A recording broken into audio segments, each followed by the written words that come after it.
Hi guys, probably Sharp here. Today we're gonna take a look at the Spyderco Starmate. It's a 20CV sprint run. This is it. It has G10 scales and it is indeed Bob Terzuola design. It is released to celebrate Spyderco's 50th anniversary. Let's open it up. Wow. It's a big knife. It's a beautiful knife. I like it a lot.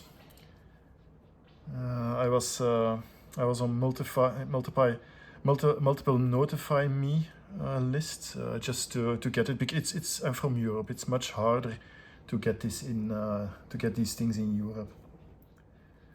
So the steel, yeah, it's a 20 CPM CV.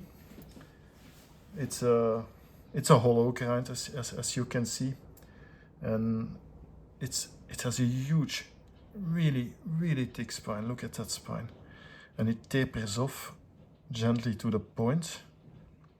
And it's a tactical folder, of course, so that tapering off and that hollow grind is to penetrate easier.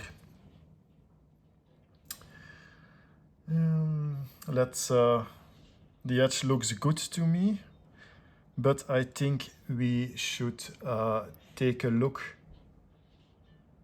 at the edge under the microscope. Yes, I will insert that here.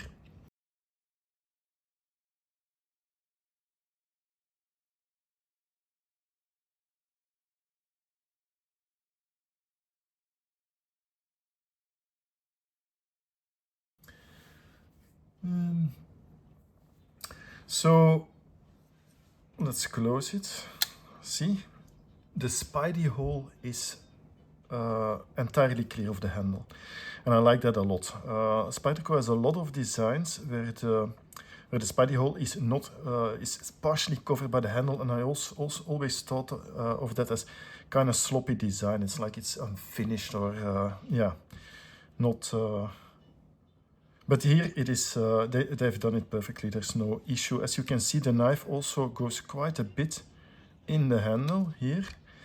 And that means, of course, if you sharpen the knife, that you can remove quite a bit of material before the point of the knife is sticking out of the handle, so that's okay. I mean, every time you remove material that's microscopic, it's a really tiny amount. So this will last you for 20-30 years at least of regular sharpening. So let's have a look at the blade. Is perfectly centered. Can you see it? Yes, it's perfectly centered. I like the quality of the blade a lot.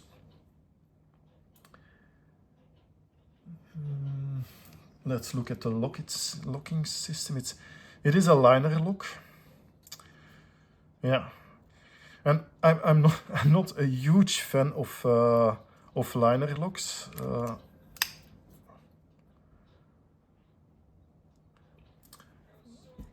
I'm actually a bit disappointed. It's a Spyderco, so I would have expected to see their best locking system, which is the ball. They have this ball lock that is actually quite good, and they have their famous compression lock. So I would have liked to see at least a compression lock in this knife. It's quite an expensive knife, but it's understandable, of course. It's a Terzuola knife.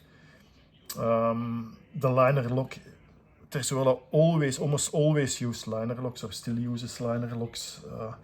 It's his most common use system. And on the other hand, this knife is actually directly derived from the advanced technology combat folder, and that simply had a liner lock. So it would have been a dishonor not to give this knife a liner lock. So okay. I will give you a microscopic view of the liner lock. And I will insert that here.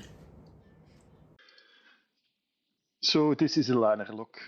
I noticed two things when I look at this. First, the lock is, or the liner is at about 40%, so there is still plenty of life in this liner lock left. And the second thing is I see a big black ball on the liner. And I'm assuming this is added security. This adds strength to the lock. So well done, Spyderco. So this knife has steel liners. They're skeletonized steel liners. You can see them. Yeah, I think you can see. Yeah, we can see it on the inside. That's good. They add stability. It's a solid knife. There is no blade play whatsoever. But at this price point, and this is a knife of MSRP 450 euros. At this price point, and I would have expected titanium. Of course, in many American shops, there's 20-30% discounts. I bought this knife myself in a European shop, Knife and Tools, and I paid 445, which I consider a fair amount of money.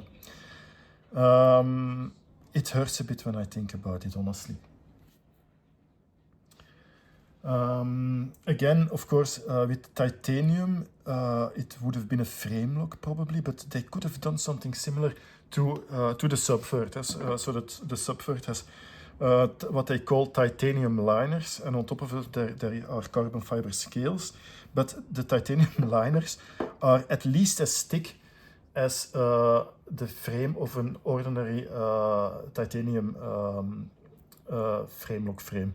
So I actually kind of consider that a frame lock in the Subvert. And then another thing, indeed, the carbon fiber scales. It has G10 scales. I think a knife at this price point should have some special kind of scales. Probably carbon fiber would have been best for this, and I didn't do it. But okay, the G10 scales, it's nice too, and it feels actually very, very good.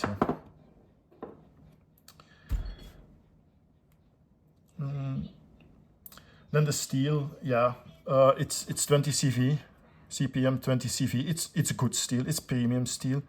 It's a very common steel, so it's also nothing special. Most premium knives use this steel. It could have been S90V, which is a little bit more rare, but okay, nothing against 20 CV. It's a great steel. I'm happy with that. Now let's take some measurements. Let's see how much open.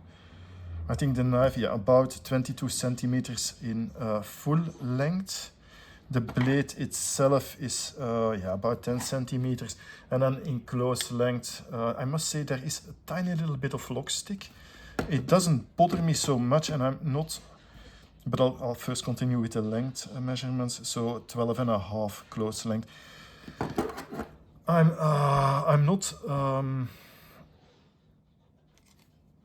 not that set against lock stick as some people on YouTube are in the knife community. Honestly, I'm not bothered by lock stick a whole lot. I don't think it's a terrible thing.